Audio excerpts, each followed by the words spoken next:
네, 먼저 후보님 네. 대한민국의 경제 수장 자리에 지명되신 것을 축하드립니다. 기재부 장관은 부총리면서 대한민국의 경제 수장이라는 막중한 책무가 부여되는 자리이기 때문에 다른 국무위원들보다 더욱 타의 모범이 되어야 되고 또 도덕적이고 청렴해야 됩니다. 청문회가 시작되기 전에 언론에 뭐 겹치기 건무다, 예산 갑질이다, 부적절한 특별 보좌다, 부동산 농지 뭐 이런 등등등 의혹들이 많이 줄지어 나온 것에 대해서는 안타깝게 생각합니다. 아무튼 뭐 오얏나무 아래서 가끔 고쳐 매지 말라고 하는데 후보자가 오늘 아마 특별히 잘 새겨드려야 할 말이 아닌가 생각을 합니다. 그럼에도 불구하고 후보자께서는 그 40여 년 가까이 그런 경제 파트에서 기재부에서 헌신과 업무 능력에 대해서 높이 평가하고 있는 것도 사실입니다. 그런 의미에서 후보자에게 대한민국의 난제에 대해서 물어보겠습니다. 그 우선에는 현안을 보면 지금 현재 기재부가 문제가 되는 미국과의 25% 상호 관세, 방위비 분담금, 전작권 환수 이슈 이렇게 모든 이슈가 몰려오고 있고 러시아와 중국과의 관계 설정 이런 것들이 경제와 굉장히 관련이 많습니다.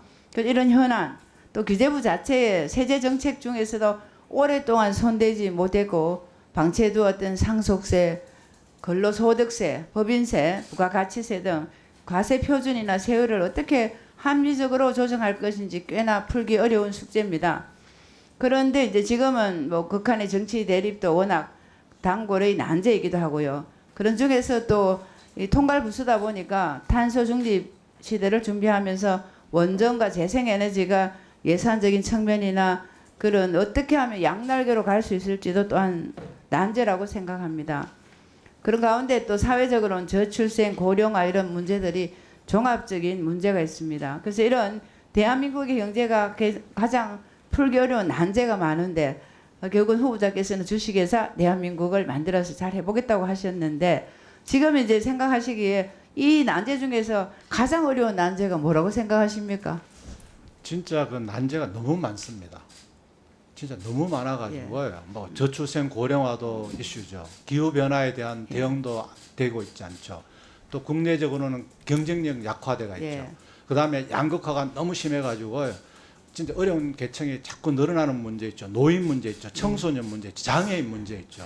맞습니다. 진짜, 너무 난제가 많고요. 아마 가슴이 무거우리라고 생각을 합니다. 그 중에서도 이제 본인이 생각하기에는 본 의원은 이 중에서도 제가 생각하는 양극화 문제가 가장 문제가 되는 게 이 부동산이라고 저는 생각을 하고요. 그 진보 정권만 출범하게 되면 항상 부동산이 오르면서 양극화가 심해지게 됐다고요.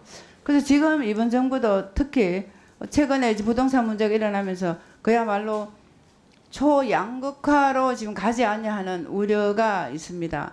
그래서 이제 정부가 최근에 부동산 정책을 내놓긴 했는데 단순하게 지표를 보고 서둘러서 조급하다는 느낌을 받습니다. 그래서 핀셋으로 고칠 수가 없으니까 그렇게 하다 보니까 투기 세력, 실소유자 가리지 않고 적용해 버리기 때문에 지금은 결국은 부동산 자산에 대해서 밟고 앞서가는 자산가들은 현금 부자들은 전혀 타격을 입지 않고 있는 상황에서 정책하는 이 부담은 고스란히 서민에게는 전가되어 있다는 그 느낌입니다.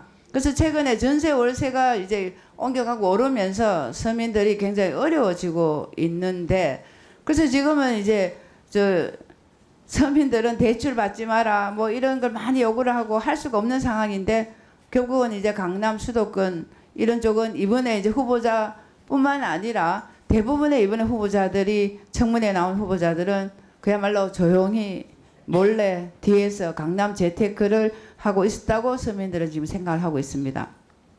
그래서 후보자께서는 만약에 인사청문회를 통과해 장관이 된다면 우리가 재정 건전성까지야 바랄 수는 없지만 지금 다가오기 시작하는 부동산발 초양극화 우려를 전체 거시적으로 바라보면서 조급히 하지 말고 차분하게 대책을 마련해 주셔야 됩니다. 단파적으로 지금 가면 그 피해는 결국은 현금 가진 사람은 피해갈 수 있고 서민들은 특히나 청년이나 신혼부부는 어렵습니다. 그런 부분을 반드시 꼭 지켜주시기를 바라고요. 그래서 이제 한 가지를 더 말씀을 드리자면 그 민생회복 소비 쿠폰에 대해서 제가 늘 염려가 좀 많은데 이번에 어쨌든 여당의 단독으로 통과시켜서 민생회복 소비 쿠폰 같은 이런 정부의 소비 진작 정책을 지금 시행했고 다음 주부터는 이제 신청을 받아서 시행을 합니다. 알고 계시죠? 네네. 그래서 이 정책을 이제 마중물이라고 얘기를 하셨고요. 그렇지만 이 마중물이 펌프가 돼서 전체가 돌아야 되는데 오히려 이 한 바가지의 이 마중물이 한 숟가락 같은 효과로 선순환 효과를 가지지 못하면 어떻게 되냐 하는 그런 우려가 지금 많습니다. 지난번에 이제 문재인 정부 때 아마 잘 기억을 하시겠지만 정부의 일회성 전국민 재난지원금 정책처럼 정부에서 하는 현금성 재정 지출이 이 마중물 효과에 대해서는 아직까지 검증되지 않고 있고요. 그러다 보니 이번에 이름하여 이재명 당선 축하금이라고 불리는 민생회복 소비 쿠폰이 우리 경제가 살아나는 선순환의 마중물이 될 길을 바라지만 확신할 수 있을지는 후보자님께서 답변을 마무리할 때 해주시고요. 여기에서 이제 우리가 소비를 하기 위해서 돈을 줬는데 소비로 미치지 않았을 때 그건 또 고스란히 또 빚으로 다시 돌아오는 그런 어려움이 있습니다. 그래서 최근에 보면 한국은행과 조세재정연구원에 따르면 정부가 하는 소비 투자 재정 성수는 0.68, 이전 지출에 대한 경우에는 0.2에 불과하다고 되어 있습니다.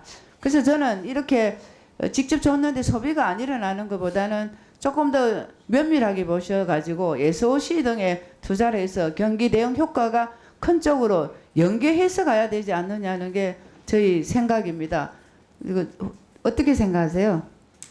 예, 의원님께서 좀 답변을 드리겠습니다. 첫째, 그 부동산 관련해서는 진짜 그 우리 국민들의 주거 안정을 위해서는 부동산 시장 안정이 굉장히 중요합니다.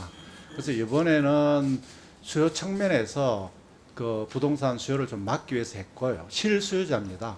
그리고 돈이 많다고 인해서 내가 6개월 이내에 가서 살아야 되기 때문에 돈이 많은 사람도 실수요자만 주택을 사게 되기 때문에 그런 효과가 있다고 보여지고요. 그럼에도 불구하고 수요만 저희들이 또 이렇게 부동산 시장 안정을 시킬 수 없기 때문에 공급도 최대한 또 할 수 있는 방안, 또 공급하는 과정에서 생길 수 있는 규제 이런 것도 찾아서 좀 해결하는 게 부동산 시장의 장기적인 안정화 가능하다고 보여지고, 또 의원님께서 말씀하신 이 소비 쿠폰에 대해서는 사실 이렇습니다. 제가 그 여러 의원님들 질문에 말씀드린 것처럼 진짜 지금 상황이 굉장히 어렵습니다.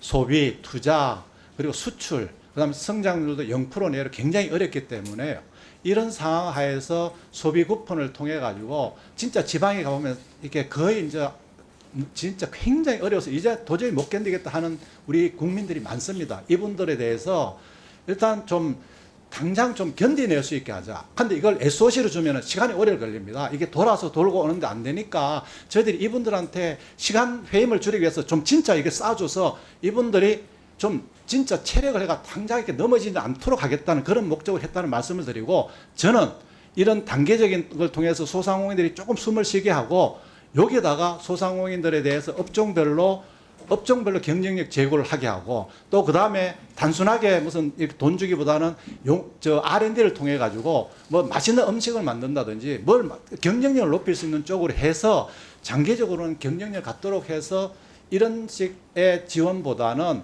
이 물고기를 잡는 법을 가르쳐 주는 게 필요하다고 생각하기 때문에 의원님 말씀을 잘 되새겨서 문제가 없도록 그렇게 하도록 하겠습니다. 네. 네네.